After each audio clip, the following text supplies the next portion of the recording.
Hello everybody, welcome to today's topic. My name is Shadajio, and in case you haven't checked out my other videos, check them out and click the hands icon to like the video and click the red button to subscribe. And today's topic is something that is impacting the whole world right now. So let's deep dive into today's topic. The thing is that whatever's happening to the superpowers and the military projection and the change of technology and the amendments in power projection, it is beyond comprehensible to take a World War II military general and put him in charge in 2025. In World War II, things were a little bit different, like they were way different. And the way I see United States is conducting itself by, I would say, picking fights with almost everyone just for no reason. And with the technology that the United States military has, and the way the US Pentagon or the generals, military generals, are strategically or tactfully pushing out their weapons to a particular theater or a target country, and then they are, I'm not going to say anything more, and it's not working out. Let's just put it that way.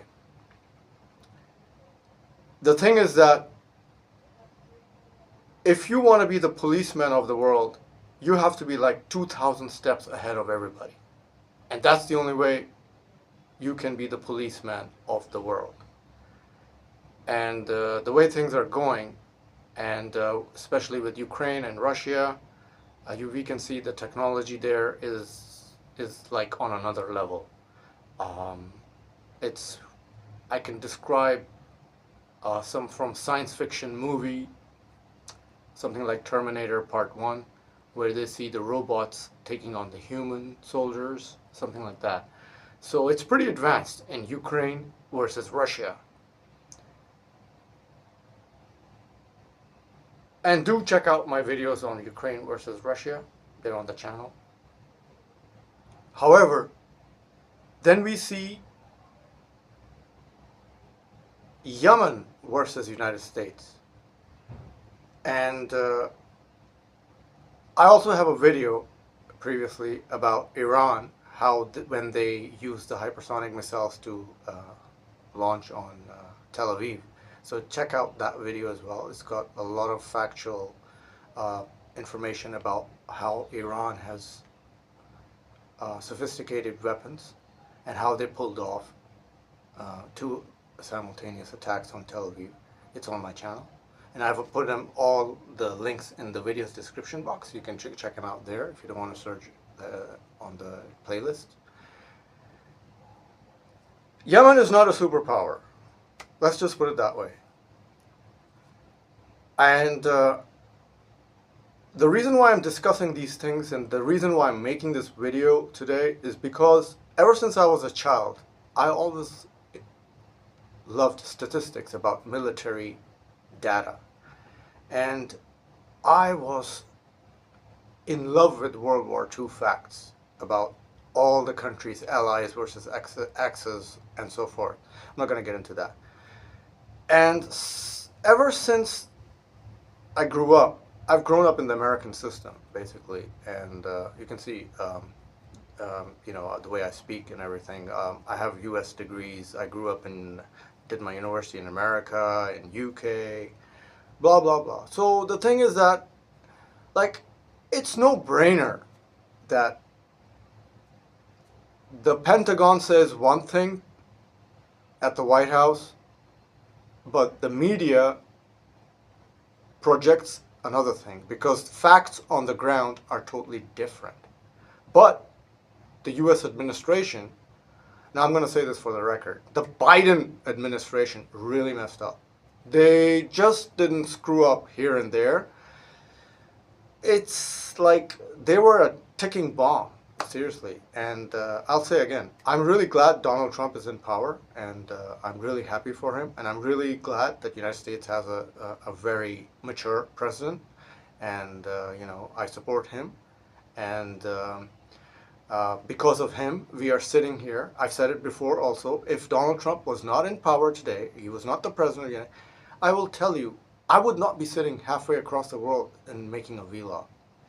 The Biden administration triggered World War III 3 times. Not once, not twice, 3 times. So, whatever is happening now, going back to Yemen versus United States, the thing is that I'm going to say something which is pretty deep knowledge, and a lot of people will not appreciate what I'm about to say. A country like Yemen, which has, but they have some support from some third-party country, and they can fire a missile which hits directly onto an aircraft carrier, causes immense damage and makes it unusable. That's a defeat in itself. So, back to historical facts. The thing is that when I was studying World War II statistics on Allies versus Nazi Germany, obviously, United States played a big role during the D-Day, launching the biggest armada of naval vessels and a huge army in Normandy, France. But here's the catch. The thing is, whatever happened on D-Day from the Allies' version was only one side of the coin. Okay? There's another flip side of the coin. What is that? This was the Western theater of Europe. Allies, countries like Canada, Britain, United States, etc., decided to form a coalition and attack simultaneously from the western part of Europe. But the main thing, the thing I'm going to tell you, it took me 26 years to figure this out. And that is the reason why I am saying the United States generals only looked at the one side of the coin, which is how they were victorious on D-Day. Using those facts, they just took that and put it in the year 2025. Because we've got so much military power, we can defeat X, Y, and Z country and everything will be all right. The main problem was that these generals never bothered to study the eastern side of the conflict with Nazi Germany and Russia. And I tell you, I speak English.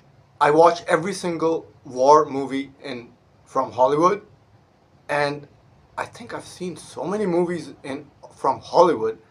And as a child growing up, I'm telling you straight up how I feel, how I think, and how my decision process moves forward into observation.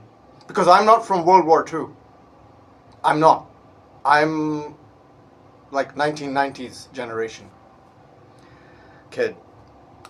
The thing is that in the Hollywood movies, almost 95% of Hollywood movies, they project how America was so superior and how gung-ho and how advanced and how brave. Yes, I'm not saying Americans are, they're the most bravest nation on earth. I'm not going to deny that.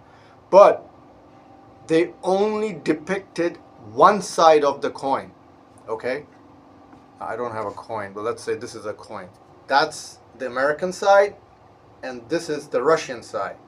And then there's Nazi Germany right here. So America, Russia were together fighting against Nazi Germany, like that.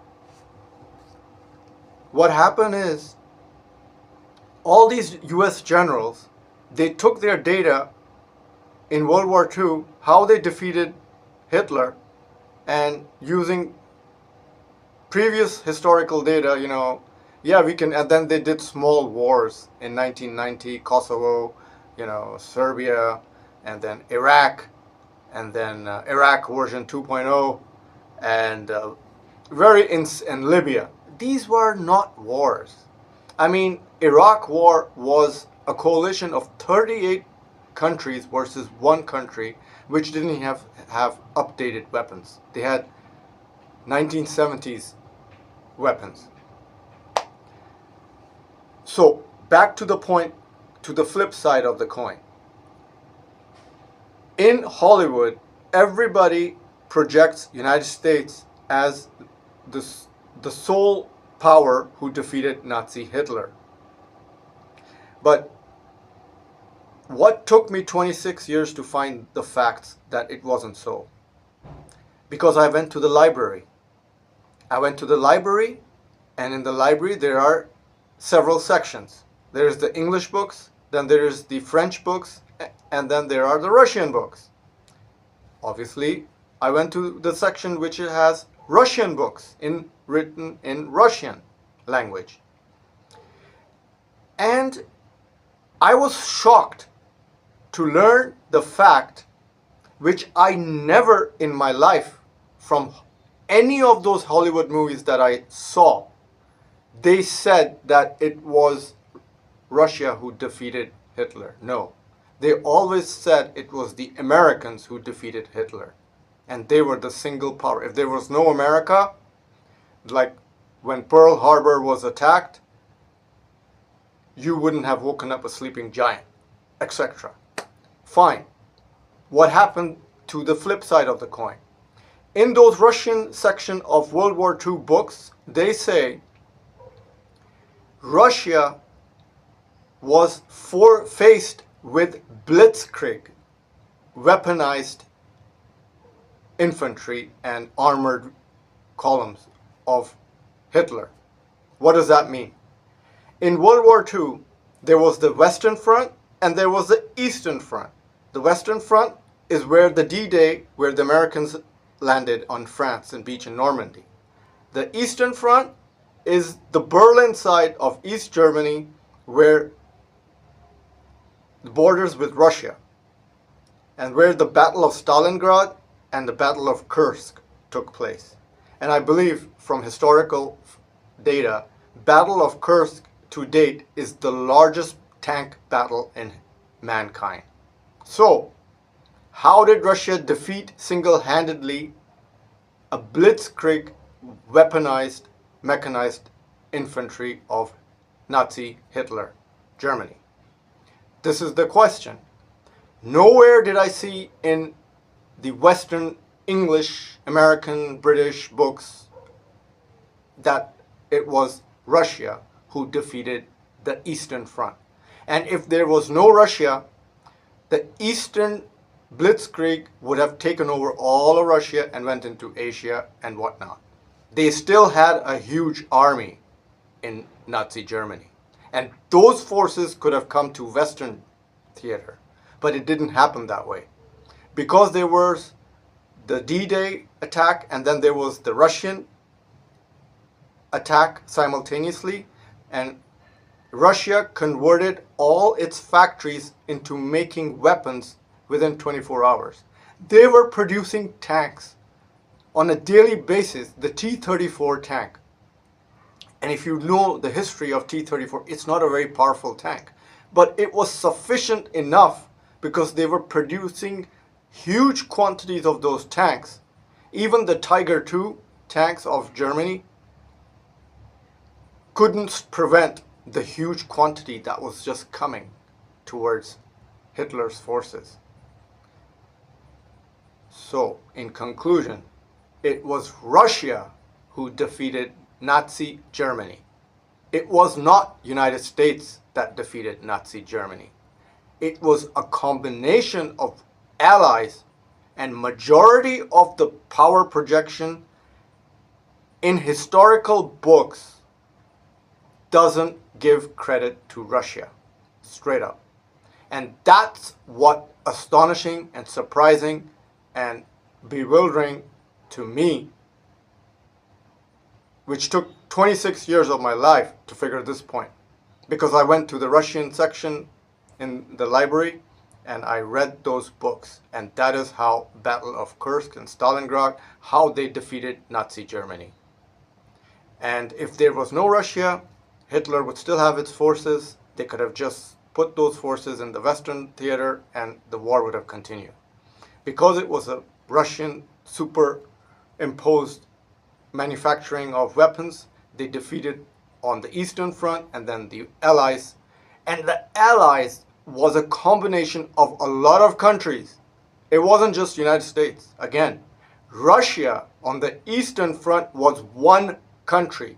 I'm not trying to be nice to Russia in any way, but on the Eastern Front you have one country attacking Nazi Germany, and on the Western Front you have like over 38 countries attacking Nazi Germany, and they're struggling to beat Germany, where single-handedly Russia defeated Nazi Germany.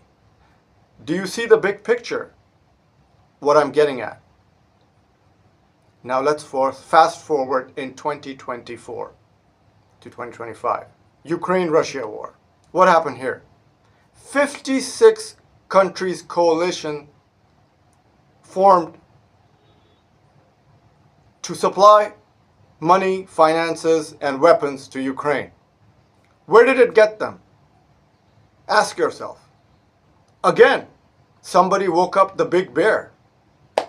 And Paruski, the Russians, they put their forces, they mobilized, they overturned, and obviously Russia has a lot of outdated World War II tanks. They just, I heard they just beefed up those tanks and they kept sending those tanks. And last I heard, they make like 300 T-90 tanks per month. And plus they have like 1,500 tanks coming from World War, 1970s, T-72s, or blah, blah, etc. So again, 56 countries, coalitions that supplied Ukraine to fight a single country like Russia. I don't need to repeat myself. The history repeats itself. Where in World War II, Russia defeated the Blitzkrieg. Again, Russia defeated Ukraine and all the coalition countries. So that's why I say, before I stumble upon more, the US generals didn't do their homework, straight up. They forgot to read the Russian books. They only looked at Hollywood movies, and probably they did because in order to graduate from a United States degree, university, you need to do a research paper. So they did read a couple of historical books, but they were US based. They should have looked at some Russian books. United States today wouldn't be in this position if these generals of the Pentagon were not educated enough. That's what I'm getting at. Because it is quite astonishing to make these silly mistakes. And, I'm not going to dwell upon what has happened. It's April 2025, and wherever the United States is right now and wherever Russia is right now, from the Ukraine war, they've got like FPV drones, which is $2,000, which can target $25 million tank and take it out. So you see, there is a difference of technology, and there's a difference of cost efficiency, and there's a difference of level of attacking and all the tactics involved in military attacks. And the same thing is happening with the USS aircraft carrier, and a hypersonic missile in 24 hours hit the aircraft carrier 3 times. So it's a no-brainer. And I will say again, the technology is quadrupling as we speak. And if United States wants to catch up to the Russian technology, for just the Russian, I'm not even going to get into the Chinese technology. And if you want to take out FPV drones, because these drones cause a lot of damage, and their range and projection and their surveillance and ability to carry small bombs is just immense. It's amazing. And they're very efficient. They can hit the target with like accuracy of 1 feet. That's how good they are. And their speeds are like 150. I owned radio control toys when I was a kid, and I know about these technologies. It's if you love these controlling vehicles, cars, airplanes, helicopters, then these drones are just like, it's like a walk in the park. So what needs to be done to counter FPV drones, you have to make Boston Dynamic robots that can literally target and destroy these airborne drones. That's the only way, because a human cannot just prevent this. It's very difficult. And if you see footages from Ukraine, you see those soldiers, they're just sitting ducks, and the grenades is dropping on them over their heads, and they're dying. That's how scary it is. So the same thing is for aircraft carrier. Aircraft is a sitting duck. Now there are hypersonic missiles. So I thought I mentioned this topic of the day, and somebody didn't do their homework. They forgot to read the books in other languages, where they didn't check the flip side of the coin, and that is why the Biden administration messed up so bad. And for that reason, Mr. Donald Trump is facing all these problems. And I would not like to be a U.S. Armed Forces personnel right now and facing defeat in almost every theater. Because if you guys can't even take out Yemen, I'm not pro-Yemen, I'm not pro-United States because I have a YouTube channel, but I'm just saying, if you can't even take out a small country, how are you going to defeat China? Forget Iran. You know, it's common sense. So, I mean, somebody in Pentagon seriously messed up. And they gave all these stupid orders. Make problem here, make problem there, make problem there. And this is where America is right now. And to be honest, if somebody didn't do did do their homework, America would still be up there, and they wouldn't be facing this kind of humiliation and embarrassment. And that is the point I'm making. Because somebody didn't educate themselves with reading the flip side of Russian books or French books or even German books. They just looked at Hollywood movies and, yeah, we can do it. Yeah, look, we can do it. Yeah, you're right. Because technology is only going to get better, and you know, I did a degree in artificial intelligence, and I know how fast the AI algorithms are moving. So I'm not even going to discuss about that. That's a topic for another day. Well, I hope peace on earth, and I hope the video content educated yourself and learned a thing or two. Well, as always, please check out my other videos on a lighter note, and check out my other topics. I make videos of all types, and including LGBTQ, and have a look, and click the hands icon if you like today's video, and click the red button to subscribe. Happy trails. Until we meet again, keep smiling. Ta-ta from Shadi.